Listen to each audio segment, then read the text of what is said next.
On one side of the ring is an army equipped with helicopters, drones, fighter jets, warships, the most sophisticated weaponry in the world, supported by the most powerful empire that has ever existed. On the other side of the ring is a ragtag band of guerrillas armed with hunting rifles, machetes, and Molotov cocktails, cut off from supply lines and outgunned 100 to 1, yet they keep winning. So how do they do it? To answer that question, we need to go to Vietnam. It's 1967, and the U.S. military has been fighting the Viet Cong for 6 years. The Americans have almost 500,000 troops in country, twice as many as the Vietnamese. They have 3 times as many tanks, 5 times as many planes, and a war budget larger than the entire Vietnamese economy. In terms of firepower, it's not even a competition. But despite all this, the Americans are losing badly.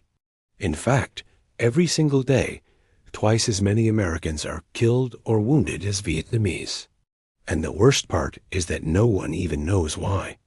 For example, they know that the Viet Cong launches around 200 attacks a day, killing or wounding hundreds of American soldiers.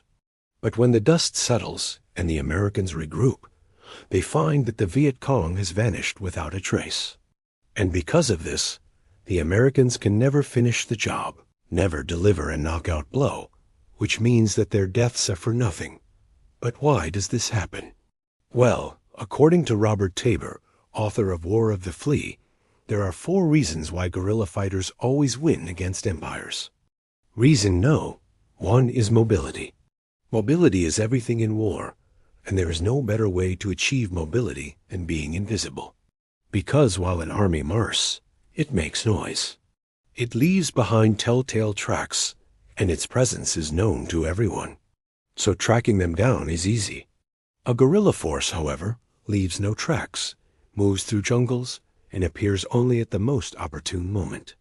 It's like trying to hit a moving target while being blindfolded. And that's why the biggest weakness of any conventional army is that they must carry all of their supplies with them. Food, weapons, ammunition, fuel, everything. This makes them slow, vulnerable, and dependent on routes of supply. If those supply lines get cut off, then things go bad really fast. And that's exactly what happened to the Americans in Vietnam. See, to fight the Viet Cong, the Americans had to march into the jungle. But once there, their heavy equipment broke down. Their supplies were quickly exhausted. And since they couldn't move as fast as the Viet Cong, they had no choice but to wait there like sitting ducks until the Viet Cong came to finish them off. Reason no. 2. Guerrillas rely on knowledge of the terrain. While regular armies usually attack head-on, relying on brute force, guerrillas use the terrain to their advantage. For example, they know where the streams are so they can drink from them, where the camouflaging plants grow so they can hide behind them, where the landmines are so they don't step on them. They know where the elephants are so they can ride them into battle, where the safe houses are so they can sleep in them, where the local villagers are so they can recruit more guerrillas. And most importantly, they know where to set up their traps.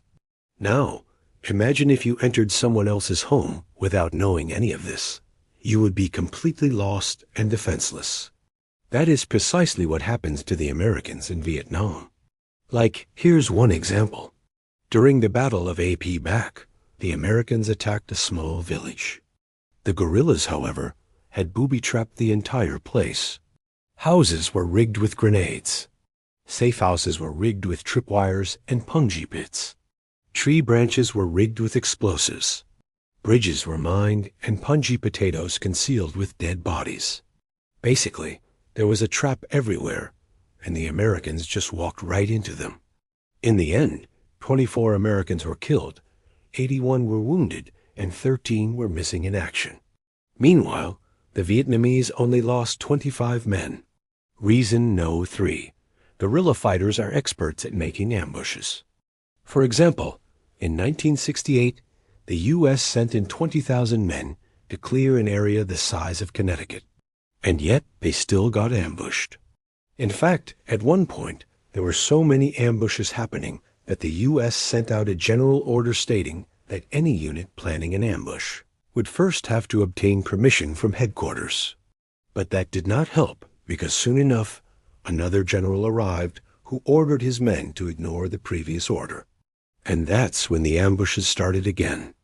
In total, by the time they left, the Americans suffered over 100 casualties, most of them due to ambushes. Now, this is especially frustrating because ambushes are avoidable. Like, they only work if you let them. For example, in Afghanistan, the youths used to get ambushed by the Taliban all the time. So they asked the locals about it, and the locals told them that these ambushes could have easily been avoided if the Americans just stopped driving around in convoys.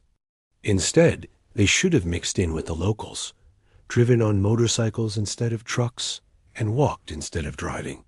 If they had done that, then the Taliban wouldn't have been able to ambush them because they would have blended in with the crowd.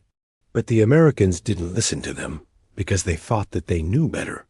So they kept doing things their way and kept getting ambushed. And reason number 4, guerrilla fighters are fueled by ideology. This is important because it makes them resilient. Even if the going gets tough, even if their families are threatened, even if they are hungry, tired, or surrounded, they will not surrender. They will not break. They will fight to the death because what they are fighting for is worth dying for. On the other hand, armies fight for money. So if the money stops coming, then they are gone. Like in Vietnam, the Americans fought hard at first, but as the casualties mounted, people back home started protesting, and the government started cutting funding. At first, they tried to convince the public that this war was worth it.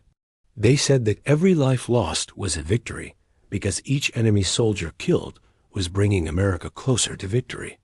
But as the protests grew, the Americans realized that they had lost the hearts and minds of the population. So they started withdrawing. But the Viet Cong kept fighting because for them, this was not just a war, it was a revolution. It was a chance to create a new society, a new way of living. It was a chance to overthrow the corrupt government that had been oppressing them for decades. For them, this war was worth fighting for, even if it meant sleeping hungry, even if it meant hiding in the jungle, even if it meant fighting 10 enemies at once. So when the Americans withdrew, the North Vietnamese kept pushing, and that's how they won. So now that we understand how guerrillas beat big armies, let's apply that knowledge to the Russian-Ukrainian war.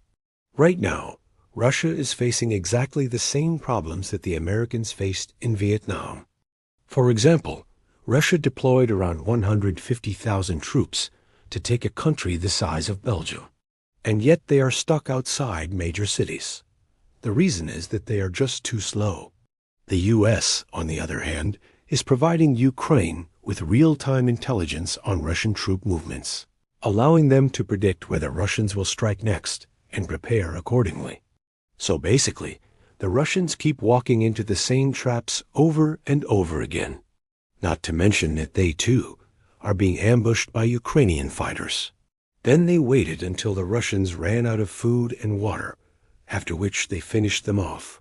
Now, the Russians might eventually take over Ukraine, but that's only if they change the way they are fighting. Otherwise, they will never truly win, because they will always be plagued with logistical problems, ambushes, and defeats. As Karl von Clausewitz famously wrote, "If you are lucky, a single event will make the whole course of a military operation turn.